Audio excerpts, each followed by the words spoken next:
Hey there, everybody. Butler with Simpleray here. We're doing a webinar. It's a nice informal conversation with our VP of Finance, David Birchmier, on how to secure the 26% federal investment tax credit. So secure your, tax credits in 2020 and build in 2021, so to speak. So we're going to give everyone another minute or two to get in here. But while I do that, I just mentioned him, but welcome to our webinar today, David. Well, thank you, Lewis. I appreciate you having me for sure. So, just a little bit of background. I've been with Simpleray for about 3 years now, and the director of sales. But you've been around Simpleray for how long? And formerly used to be known as Iowa Wind and Solar. Yeah. So way back to 2013, in fact. It's funny to even hear that question and think about how long it has been at this point, but 7 years. So yeah, it's been a fun journey so far. In talking about about safe harboring projects today, you do many things at the company, but one of them is you really have an eye on this financing angle. So just a really high level view, can you kind of give everyone an idea of I'll say how deep into the financing game you are, how many lenders and financiers we have talked to. I know we kind of keep a spreadsheet, and we try to be very diligent about who we work with and making sure that we're up with the latest and greatest. So can you speak to that briefly before we get into today's topic?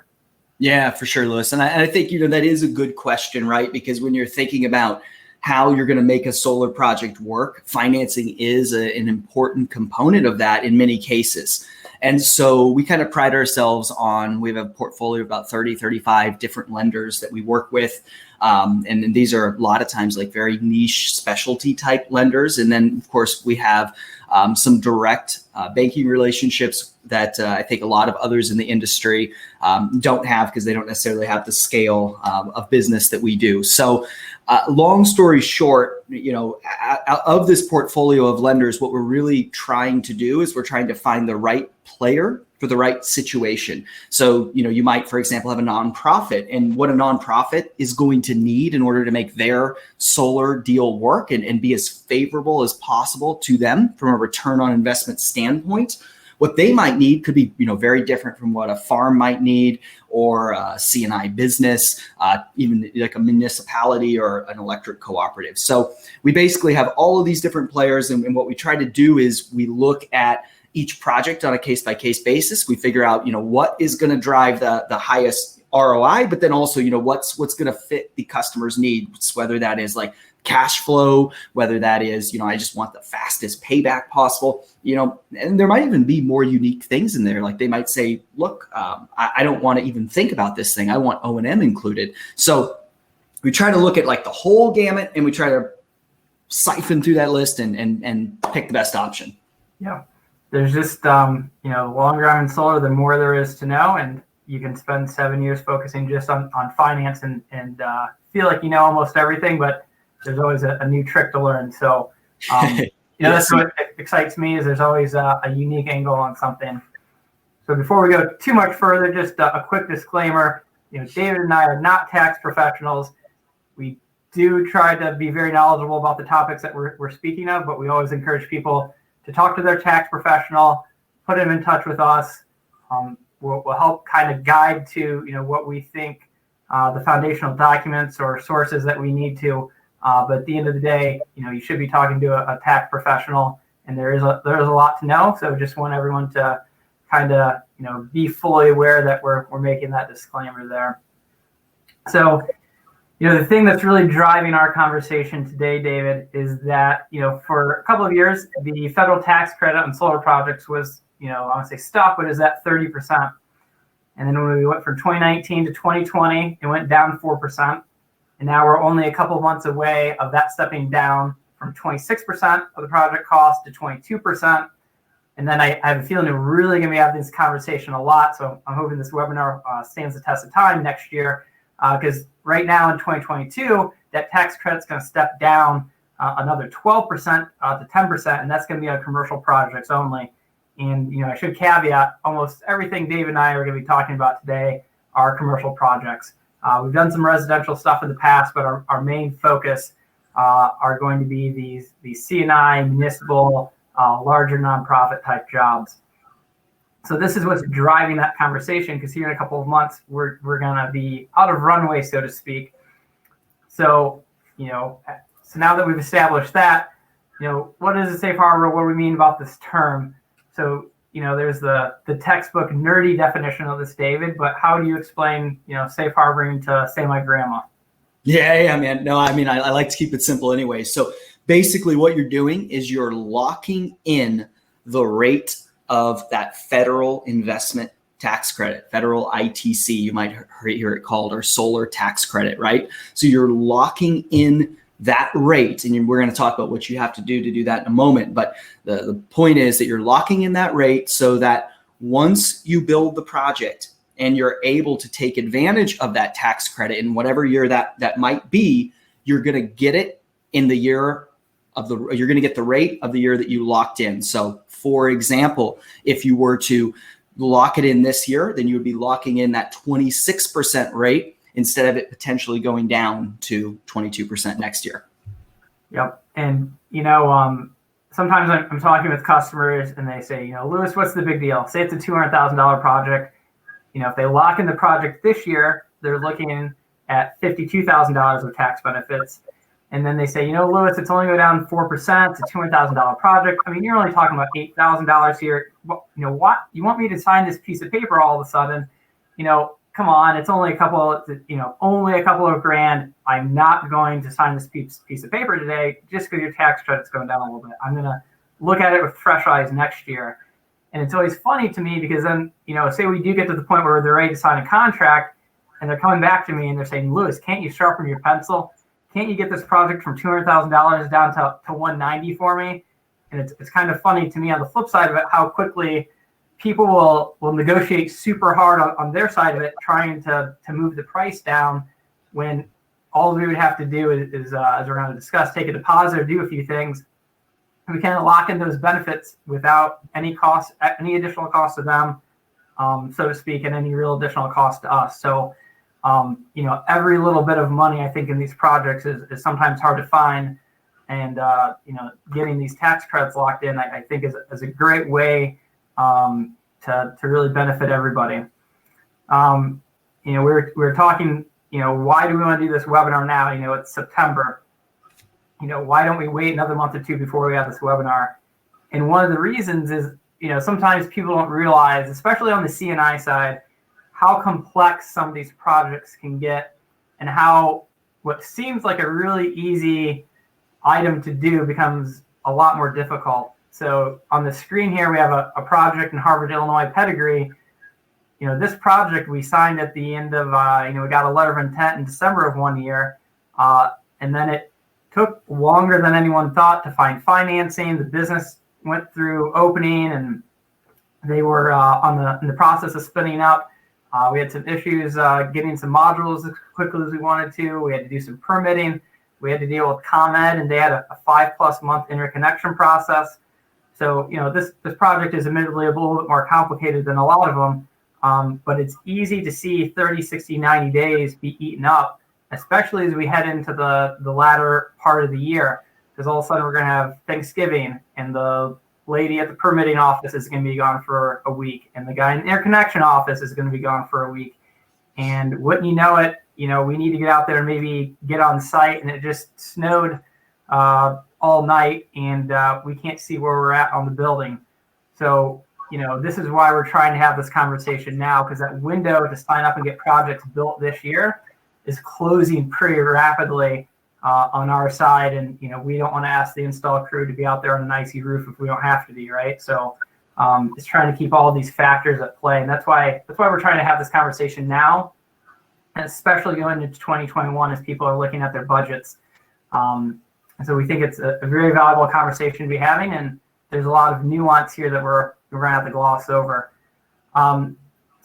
All that said, David, who should be thinking about safe harboring projects? I have my C&I customers in mind, but that list is actually a lot longer, and it's not always obvious who should be thinking about this. Yeah. I mean, that's a good point, right? So, definitely C&I, like you said, there's tremendous benefits for those in that industry to look at this. But In addition, you might be thinking, well, what about like a nonprofit? What about like a municipal government entity? Basically anybody who isn't going to directly benefit from the tax credit. Do they, because they don't have a tax liability, right? Do they need to look at moving forward with this, sooner than later? Do they need to look at safe harboring?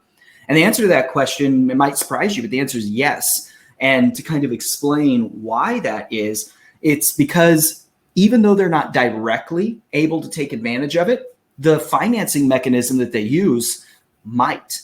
And if that's the case, and the financier that's taking advantage of these benefits isn't able to get the full rate at the 26%, and they have to take 22% instead, it's actually going to have a fairly meaningful impact on the end rate for the financing that the customer is going to pay. And so that's why even if you're maybe a nonprofit, you're a municipality, you're an electric cooperative, you're somebody that is thinking, I'm not going to take advantage of this directly myself, you still want to think about it from the perspective of, yeah, that's true, but is the financing mechanism that we plan to use, might it take advantage of it? And if so, then there's probably going to be a pretty substantive benefit to you getting this rate locked in terms of your end rate, that end payment that you're going to be making. So hopefully that makes sense. Yeah. And, I kind of want to dig into this just a little bit while we have time. It's not just that, so a common mechanism is a power purchase agreement where they agree to buy the municipality or the nonprofit, whoever it is, they're going to buy power from the array.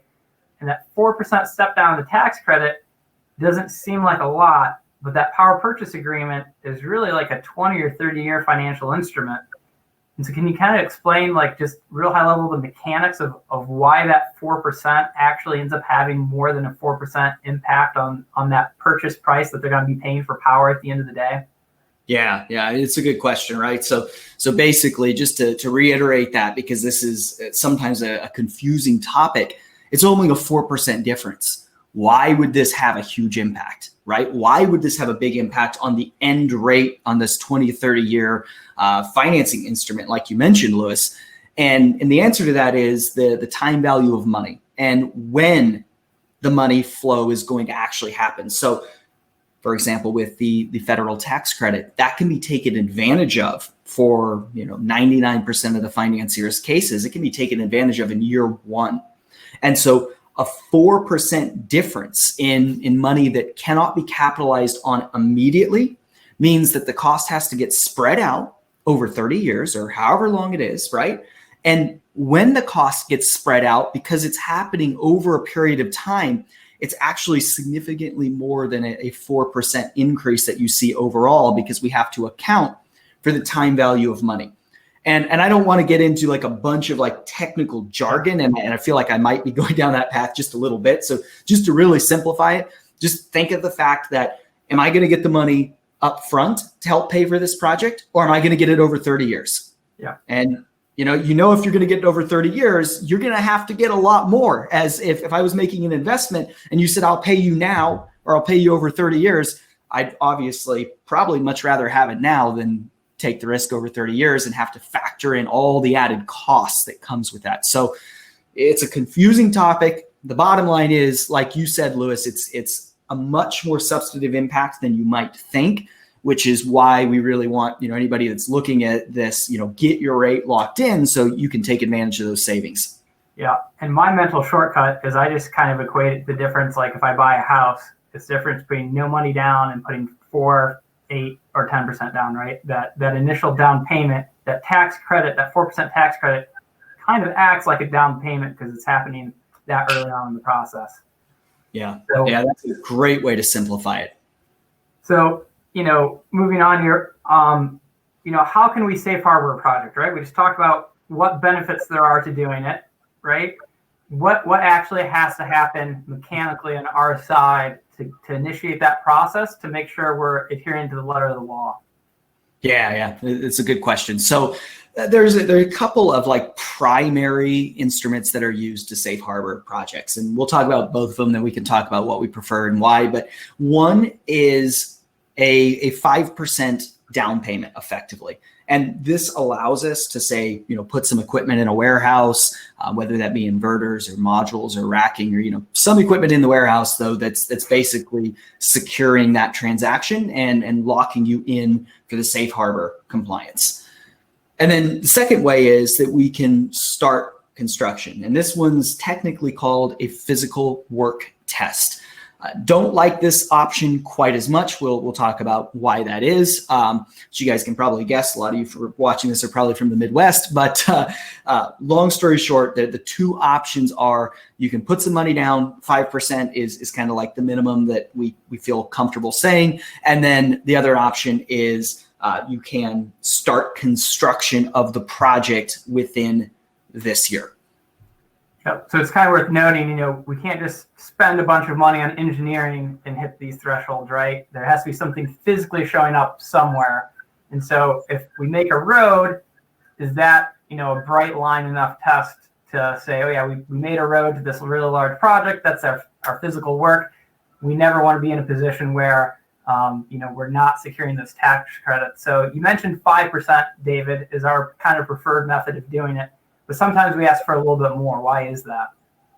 Yeah. So honestly, every project is different, right? And we're going to look at it on a case-by-case basis and figure out what's required. Times we might ask for a little bit more is when there's going to be some additional work that's required on our side to make sure that, we're locking in the appropriate equipment for the project over the long haul. There might be, some additional hoops that we need to jump through to make sure the project is viable. It could be permitting. If it's dealing with a state incentive program like the adjustable block program, that could be another factor. There could be some additional engineering work that's required to, ensure the project is viable. So truthfully, I don't have a super straightforward answer to that one because it really is case-by-case basis, but that's something we're going to look at. We're going to try to work with people and, figure out what works for their situation. Yeah, I think part of the end goal is when I'm talking with people is we want to make sure that something doesn't happen to their project. Maybe they decide to double the size of the array. And if we go backwards and they only safe harbored 5%, well, we can't get them the highest tax credit on their projects that has now doubled in size between what they thought they wanted to do in the fall and the spring. So if we kind of create a buffer in there, it allows us the ability to increase the size of the project or deal with an unexpected upgrade from the utility, for example. So it's an extra layer of protection is the way that I think about it. Yeah. So let's say I'm bought in, right? I have a wastewater treatment facility out there. I understand the implications on the PPA. I think this is a great idea. I'm ready to say, okay, let's move forward with doing this. And then January comes around and we're talking about it and we say, man, you know what? This project it's not for us for whatever reason, right? We have a new mayor, somebody won or lost an election, or, we just don't like solar anymore for some reason. I'm going to cancel my project. Are there implications of that? And how easy is it for us on our side to, kind of cancel that project? Yeah. Good question. You never want that, right? But it happens. Yeah, no, it is a good question, right? Because a lot of people are sitting here thinking about this. And obviously, we're talking about there's a tangible impact, but there are also times when things come up and it's not going to work out the way we thought it would. So, I explained with the down payment option, what we're effectively doing is we're putting some equipment in our warehouse, right? We're going to put some equipment. We're going to stamp that as being for your project so that it can be counted towards the safe harbor requirements. And so let's say we get into, next year and it's like, it's not going to work out, right? So there isn't a hard and fast way that we're going to handle this. We're going to address them on a case-by-case basis, figure out, what makes sense for each project. But long story short, our goal is to work with people at the end of the day. Our goal is to, whether we're going to move forward with the project or we're going to be building a relationship for the future, we want to make sure that we're building good, honest relationships. So we're going to try to work with you. We're going to try to maybe allocate that equipment that was previous for your project, maybe to somebody else. Maybe, they want a safe harbor in a future year. Maybe we want to use this to build someone else's project. We're going to try to find a solution that will allow you to recover at least some of that deposit. But again, that's something we want to talk about case by case, figure it out. But at the end of the day, our goal is to make this work so that as many people as possible can take advantage of this, because it is stepping down. It is, getting to the point where the benefits aren't going to be as good. And so we want to make sure we're getting people in who have an interest in doing this. Yeah. And to really, drive home this point and probably just say it again, it's, it's the racking, it's inverters, it's common pieces that we're going to be safe harboring in the warehouse.